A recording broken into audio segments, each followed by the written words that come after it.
পড়াশোনা করেছো? হ্যাঁ, কত দূর পড়েছো? অনেক দূর। হ্যাঁ, অনেক দূর তো বুঝলাম, মানে অনেক দূরটা কত দূর? এই ধর্মতলা পর্যন্ত ধর্মতলা পর্যন্ত কারো পড়াশোনা হয়? আমার হয়েছে। কি করে হলো? আমার স্কুলটাই তো ধর্মতলায় ছিল। আচ্ছা বেশ, তুমি স্কুলে তো পড়ো, বাড়িতেও নিশ্চয়ই পড়ো। হ্যাঁ। কি পড়ো? কেন? লুঙ্গি। তা সেই পড়ার কথা বলছি না, বাড়িতে বই পড়াশোনা করো তো? হুম।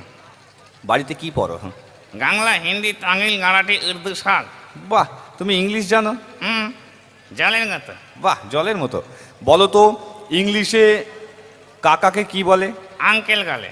আঙ্কেল বলে। আর কাকিমাকে? টুইঙ্কেল। ধ্যাৎ, হয়নি? হয়নি গো। হয়নি তো। বলো, ইংলিশে মাসিমাকে কি বলে? আন্টি গলে। আন্টি বলে। আর মেসোমশাইকে? অ্যান্টেনা। 11 হয়নি?